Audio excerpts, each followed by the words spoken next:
ఆ జనం టీవీ దుమ్ములేపే ముచ్చట్ల శ్రీశైలం తాత రోజు రోజు మంచి గుసగుస ముచ్చట్లు పట్టుకొస్తుంది కదా. ఇవాళ సూత మంచి ముచ్చట్లతో మీ ముందుకు వచ్చిన అంత తయారు ఉన్నట్లే కదా.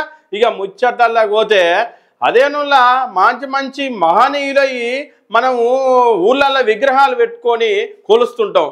వాళ్ళను ప్రతిసారి వర్ధంతికి జయంతికి వాళ్ళని దలుచుకొని వాళ్ళ జ్ఞాపకాలు గుర్తు చేసుకొని వాళ్ళ గురించి ఉపన్యాసాలు చెప్పుకుంటుంటాం. మరి గట్లనే కూడా మరి తెలంగాణ ఇచ్చిన తల్లి విగ్రహం కూడా పెడదామన్న ప్రయత్నం ప్రభుత్వ పెద్దలు పెద్ద ఎత్తున్నే ఆలోచన చేస్తుర్రాట. మరి ఇది ఏడ పెడతారు, ఈ విగ్రహం ఎట్లా పెడతారు అంటే తెలంగాణ తల్లి విగ్రహం అయితే సెక్రటేరియట్ ముంగడ పెట్టిర్రు, దాని ఒక లెక్క. కానీ తెలంగాణ ఇచ్చిన తల్లి విగ్రహం కూడా ఇక ఊరు గడపకు ఉండాలని ప్రతి ఊళ్ళో ఓ విగ్రహం పెట్టడానికి పెద్ద ప్లానింగ్ వేసిరాటుల్లా. మరి అది ఎంత మటుకు నిజమో అది ఏం కథనో దాని గురించి మొత్తం తెలుసుకుని వద్దాం పరిగా. ఇక ఊరూరా సోనియమ్మ విగ్రహాలు. అవునుల్లో ఊళ్ళో ప్రతి ఊళ్ళో ఏ ఊళ్ళో చూసినా కూడా సోనియా గాంధీ విగ్రహం ఇగో కనబడుతుందట ఊళ్ళకి ఎంట్రెన్స్ ఇయ్యంగానే. మరి అది ఎట్లా పెట్టాలి, పాలరాజు పెట్టన్నా ఇంత కాంస్య విగ్రహం పెట్టన్నా అనేది అయితే మొత్తం మీద బొంబాయిల నిపుణులతోటి ఈ మన ఆలోచన వేసిస్తున్నట. మరి ఏ విగ్రహం పెడదాము ఏం కథ అని. ఏంది సోనియా గాంధీ పుట్టినరోజు లోపే 1000 విగ్రహాలను తయారు చేయించి ఆయనతో సిద్ధం చేసినట్టు జరంత గుసగుస అయితే వినబడుతుంది. ఒక్కొక్క విగ్రహానికి ఏం తక్కువ 25 లక్షలట. ఇక మామూలుగా అయితే కాదు, ఇది 250 కోట్ల దాకా టెండర్లు పెట్టి ఈ విగ్రహాలు పెట్టించే ప్రయత్నం అయితే గవర్నమెంట్ చేస్తుందని లోపట అనుకుంటుర్రులా. మరి దీనికి పెద్దవాళ్ళు అంటే అది ఉన్నారు కానీ మన ఎమ్మెల్సీ కోదండరావు. ఆ కోదండరావుకు ఈ విగ్రహాల పరిశీలనగా ఉద్యమ నాయకుని పెట్టిరనుకోరాదిగా. మరి చూడాలి మరి రేపు ఎటు పోతుందో ముచ్చట.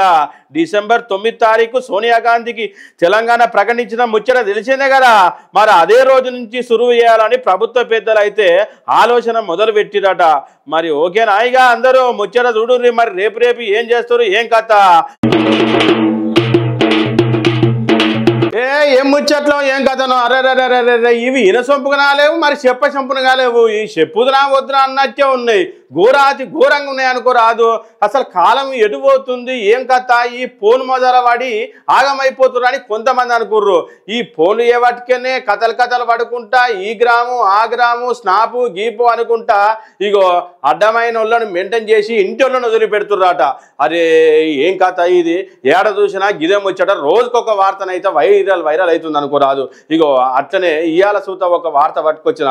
మరి ఇది ఈ ముచ్చటిటే మీరు తీడతారో ఏం చేస్తారో అది మీ ఇష్టం. ఇక ఆ సూషిరి గాదుల్లో మొన్న ఆమె ఏమైందో ఫేస్బుక్ లో పరిచయం తోటి ఆయనతో ఇంటి ఆయనను బయటికి వెళ్ళగొచ్చి ఇంట్లో బండారం బయట పెట్టినందుకు ఇగో తంబారాన్ని కట్టేసి ఇగో ఆగమాగం చేసిరు ఊరోళ్ళు. ఇది ఎక్కడి ముచ్చట ఏం కథ. అదంటే ఏదో తెలవకుండా చేసిరు ఏదో పోనీ అనుకుంటాం. కానీ గీడ ఒక ఆమె బీజేపీ మహిళా అధ్యక్షురాలు ఏకంగా. అవునుల్లా హరిద్వార్ బీజేపీ మహిళా అధ్యక్షురాలు అనామిక శర్మ. ఆమె పేరు అయితే బాగానే ఉంది కానీ చేసే పనులు అయితే మా చండాలంగా ఉన్నాయి అనుకోరాదు. ఏమి లేదు, ఇక ప్రియుడితోటి కలిసి స్నేహితులతోటి సొంత కూతురి మీదనే గ్యాంగ్ రేపు చేసే ప్రయత్నం చేయించిందట. భర్తకు విడాకులు ఇచ్చి ప్రియుడితోటి కొన్ని ఇళ్లతోటి సహజీవనం చేస్తుంటే అడ్డొచ్చిన ఆడపిల్ల మీద గిట్ల అఘాయిత్యం చేయమైంది అనుకోరాదు. నీ పని చల్లకుండా ఏం మనిషివమ్మా నువ్వు, అసలు ఆడదామా కాదా ఇది అని చాలా మంది అనుకోవట్టిరే. ఏం పని అమ్మా ఇది. గిసొంటి పని చేస్తే ఇంకోళ్ళు చూసి ఏం చేసుకోవాలి ఏంది.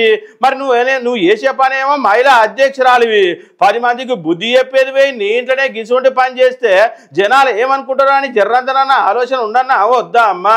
ఓ తల్లులు జర చూడుర్రి ముచ్చట ఎట్లుందో. ఈ ముచ్చట చెప్పాలంటేనే నాకేటో అనిపిస్తుంది. మరి ఆ తెలంగాణ ప్రభుత్వ ఉద్యోగులకైతే మంచి గుడ్ న్యూస్ ఒకటి పట్టుకొచ్చింది ప్రభుత్వం. మరి ఏంది అంటే వాళ్ళ జీతములకేలే నెలకు 500 చొప్పుల కటి వేసుకొని వాళ్ళకి హెల్త్ కార్డులు జారీ చేయాలని మంచి ఆలోచన అయితే పెట్టింది. మరి ఇంతకు వాళ్ళకు పిఎఫ్లు ఈఎస్ఐలు ఉంటాయి కదా సారు గవర్నమెంట్ వాళ్ళకు. మరి మళ్ళీ మీరు కొత్తగా వాళ్ళ జీతములకెళ్ళి 500 కడి వేసుకునేదని కొంతమంది అనుకుంటూ వస్తుర్రు. మరి ఒకసారి సార్ ఏం చెప్పిండు ఏం కథ ముచ్చట మొత్తం చూద్దాం. పరి ఇక నుంచి ప్రతి నెల ప్రతి ఉద్యోగికి ఏం లేదు 500 రూపాయలు కట్ అయితే హెల్త్ కార్డు వస్తుంది అనుకోరాదు. ఎక్కడిది ఏమైనా కూడా ఏ హాస్పిటల్ అయినా ఇష్టం వచ్చిన దవాఖాన పోయి చూపించుకోవచ్చు. ఉద్యోగులకు ఎలాంటి ఆరోగ్య సమస్యలు వచ్చినా కూడా వాళ్ళకి ఈ టెస్ట్ ద్వారా మంచి దాఖానా చూపించుకునే అవకాశం అయితే కల్పించింది అనుకోరాదు ప్రభుత్వం. మరి ఇది ఎప్పటి నుంచి ఏమవుతుందో ఏం కథనో కానీ ఓ సారు జనాలంటే ఏమనుకుంటున్నారు అంటే మరి ప్రభుత్వ ఉద్యోగులేనా లేకపోతే ప్రైవేటు ఉద్యోగులేనా? ప్రైవేటు ఉద్యోగులకైతే ఆయనతో ఉద్యోగం ఏదో ఒకటి ఉంది, ఇంత ఈఎస్ఐ కార్డు ఉంది. గవర్నమెంట్ ఉద్యోగులకైతే మంచిగానే జీతం వస్తుంది, వాళ్ళు కూడా మంచిగానే చూపించుకుంటారు. కానీ మరి ఈ రైతన్నలకు ఎట్లా సారు? వాళ్ళకు కూడా ఏదో కార్డులు పెట్టి ఆయనతో రైతన్నలు ఊళ్ళల్లో కూలినాలు చేసుకుంటోళ్ళు చాలా మంది ఉంటారు. వాళ్ళకు కూడా ఇట్లా ఎత్తు కార్డు ఇష్యూ చేస్తే మంచిగా ఉంటుంది అని చాలా మంది అయితే గుసగుస పెట్టుకుంటుర్రు. ప్రభుత్వము ఏం చేసింది?